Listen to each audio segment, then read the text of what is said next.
بسم اللہ الرحمن الرحیم۔ مقصد ابا عبداللہ تب پورا ہوگا جب ہم معاشرے کی اصلاح کریں گے۔ اب اصلاح کا ٹاپک اتنا بڑا ہے، 10 دنوں میں گنجائش نہیں ہے۔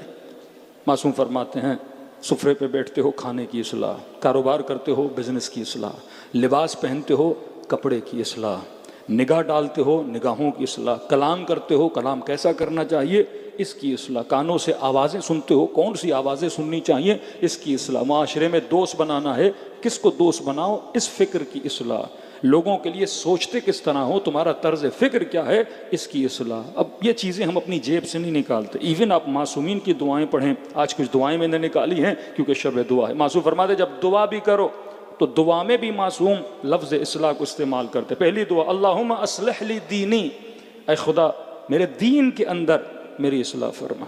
آج مسئلہ بدعقیدتیوں کا ہے، آج کئی قومیں کئی لوگوں کو غالیت کی طرف، کچھ لوگ نصیریت کی طرف، کچھ لوگ شرک کی طرف لے کر جا رہے ہیں۔ مولا فرماتے ہیں دعا کیا کرو اللہم اصلح لی دینی، یہ ممبر ہے جو تمہارے عقیدوں کی اصلاح کرے گا، یہ ممبر ہے جو تمہارے فکر کی اصلاح کرے گا۔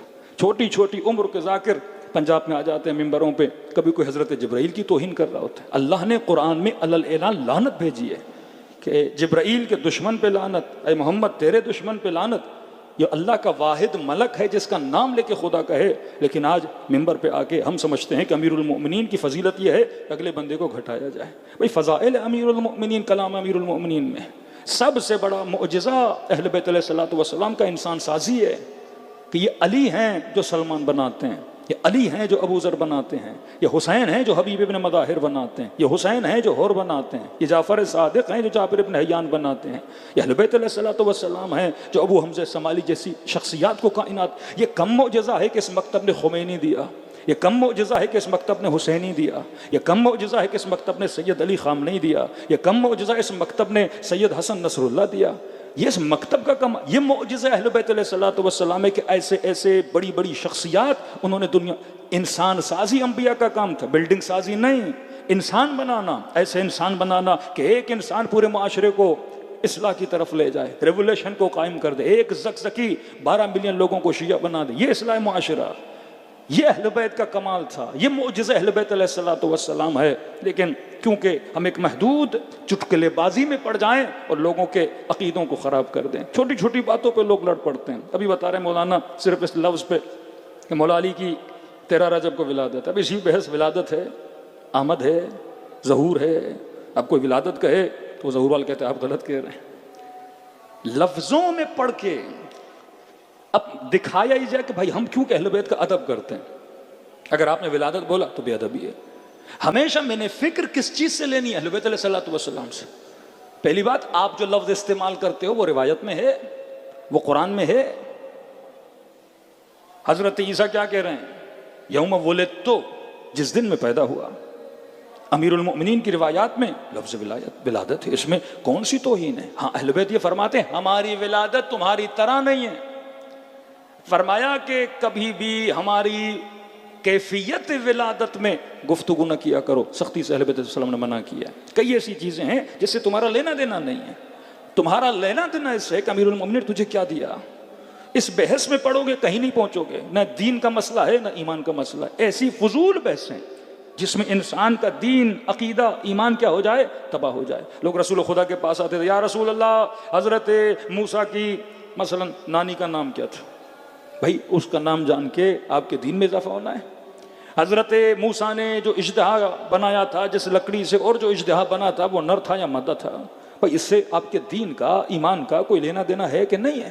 اصل جس چیز سے تمہاری آخرت بنے گی وہ عمل ہے۔ یہ دیکھو کہ اہل بیت نے کیا کہا، اہل بیت نے کیا کیا، اہل بیت کس راستے پہ چلے، سلمان کیسے سلمان بنا، ابو ذر کیسے ابو ذر بنا، یہ تمہارا لینا دے، کیونکہ ہم معصومین کی دعاؤں سے دور ہیں۔ آج ایک شیعہ جوان جتنی شاعری سنتا ہے اتنا امام زین العابدین کا صحیفہ سجادیہ نہیں پڑھتا۔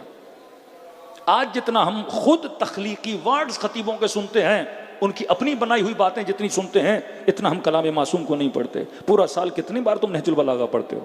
کتنی مرتبہ خطبات امام حسین کو پڑھا ہے؟ کتنی مرتبہ کلام اہل بیت کو پڑھا ہے؟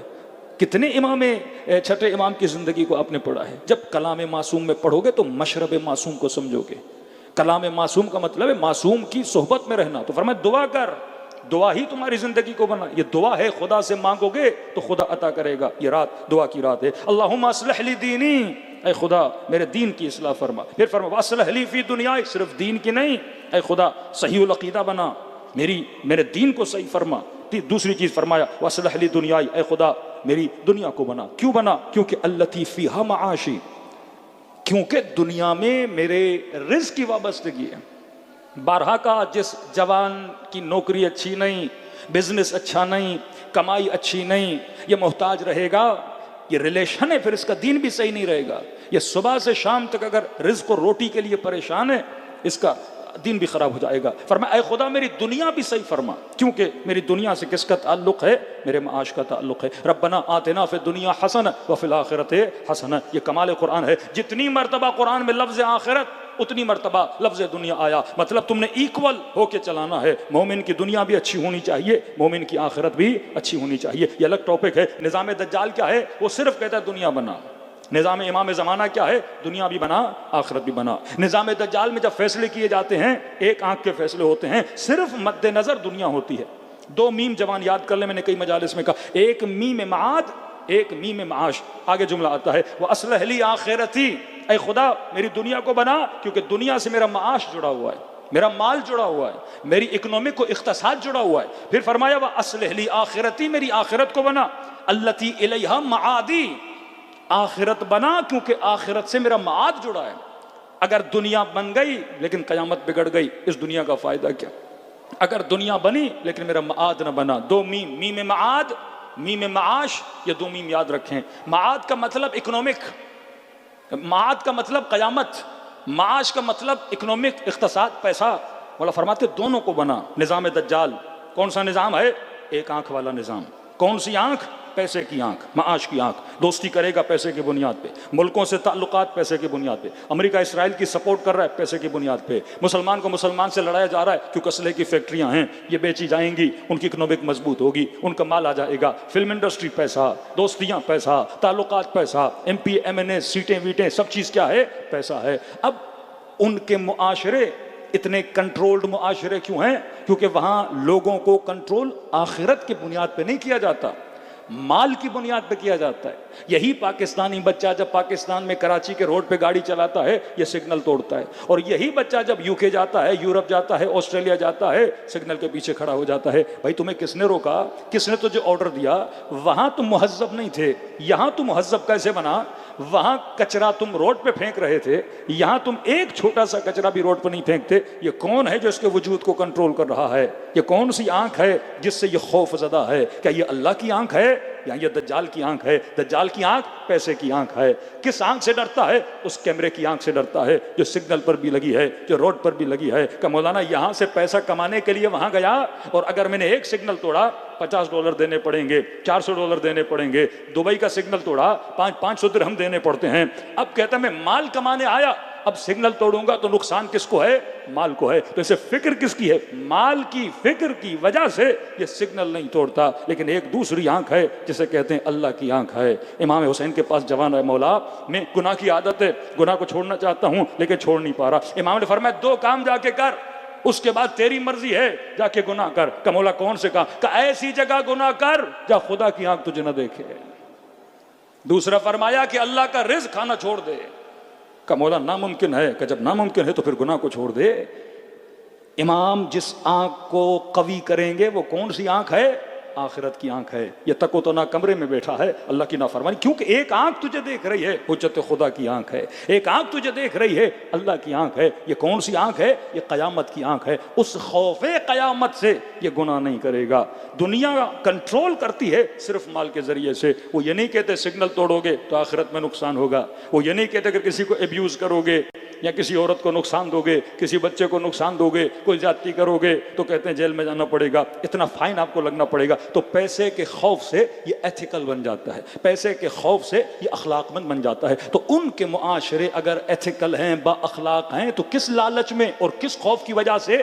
پیسے کے خوف کی وجہ سے. لیکن آؤ کربلا کے میدان میں، آؤ 40 کے دنوں میں، یہ موقف، یہ لوگوں کی خدمت. یہاں لالچ پیسے کی لالچ نہیں ہے، یہاں ایک آنکھ ہے جس کی وجہ سے خدمت کی جا رہی ہے. ہے، اور وہ آنکھ حسین ابن علی کی آنکھ ہے، وہ امام زمانہ کی آنکھ ہے، کیونکہ میرا مولا دیکھ رہا ہے میں اچھا بنوں گا، کیونکہ میرا خدا دیکھ رہا ہے میں اچھا بنوں گا۔ تو فرمایا دونوں چیزیں جوانوں کے اندر ہونی چاہیے۔ اللہم اصلح لی دنیائی، میری دنیا کی اصلاح فرما کیونکہ دنیا میں ریلیٹڈ ہے میرا معاش۔ اللہم اصلح لی آخرتی، میری آخرت کی اصلاح فرما کیونکہ آخرت سے ریلیٹڈ ہے کیا؟ اے خدا میری قیامت۔ پھر دعا فرمایا رب اصلح، امام باقر فرماتے رب اصلح فی نفسی، اے خدا میرے نفس کی اصلاح فرما۔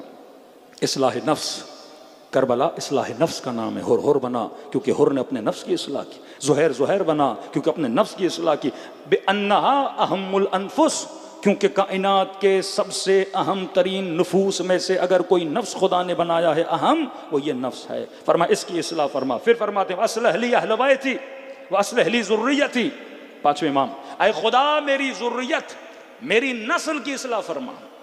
کیوں؟ فإنہم عضدی، کیونکہ یہ میرے بازو ہیں۔ ایک انسان کے پاس مال ہو، دولت ہو، پیسہ ہو، بڑا گھر ہو، بڑی گاڑی ہو، لیکن اگر اس کے بازو شل ہوں تو اس گاڑی کا کیا فائدہ؟ فرمایا نسل عضد کی مانند ہے۔ اللہ تمہیں سب دے لیکن بیٹا تیرا شرابی بن جائے، اللہ تمہیں سب دے لیکن بیٹی تمہاری فسق و فجور میں پڑ جائے، تو کہا کہ اے خدا میری نسل کی بھی اصلاح فرما کیونکہ فإنہم عضدی، یہ تمہارے بازو ہیں۔ امام حسین ساری مصیبتیں جھیل رہے ہیں لیکن ایک خوشی ہے کہ خدا نے اکبر جیسا بیٹا دیا ہے، خدا نے قاسم جیسے بھتیجے دیے ہیں، خدا نے عباس جیسا بھائی دیا ہے۔ حسین ان بازوؤں پہ فخر کر رہے ہیں اور دشمن کی کوشش ہے کہ حسین کے بازوؤں کو کاٹا جائے۔ پھر فرمایا واصلح لی اہل بیتی، اے خدا صرف میری ذریت نہیں جو میری نسل سے اس کی اصلاح فرما، نہیں میرے جتنے گھر والے ہیں، میرے جتنے فیملی ممبرز ہیں، اے خدا ان کی بھی اصلاح فرما۔ کیوں؟ فإنہم لحمی و دمی، کیونکہ یہ میرا گوشت ہیں، کیونکہ یہ میرا خون ہے، ان کی اصلاح فرما۔ فرمایا واصلح لی جماعت اخوتی، اے خدا جتنے میرے مسلمان بھائی بہن ہیں، اہل بیت نے کسی کو نہیں بھولنے دیا دعا میں، بچوں کے لیے، خاندان کے لیے، نفس کے لیے، دنیا کے لیے، آخرت کے لیے۔ پھر فرمایا جماعت اخوتی، اے خدا یہ جو میرے مومن بھائی ہیں، یہ جو میرے شیعہ بھائی ہیں، یہ جو میرے مسلمان بھائی ہیں، ان کی بھی کیا فرما؟ اصلاح فرما۔ فرمایا فإن صلاحهم صلاحی، کیونکہ اگر ان کی اصلاح ہوئی تو ان کی اصلاح سے کسے فائدہ ہے؟ مجھے فائدہ ہے۔ اگر میرے معاشرے میں کوئی شرابی گھوم رہا ہے تو اس کا نقصان مجھے ہے۔ کہ مولانا مجمع میں موبائل چوری ہو گیا تو ایک چور اگر تمہارے بیچ آ جائے تو نقصان کس کا کرتا ہے؟ وہ تمہارا کرتا ہے۔ تو فرمایا اگر اس کی صلاح ہو گئی تو اس میں کس کی صلاح ہے؟ تمہاری صلاح ہے۔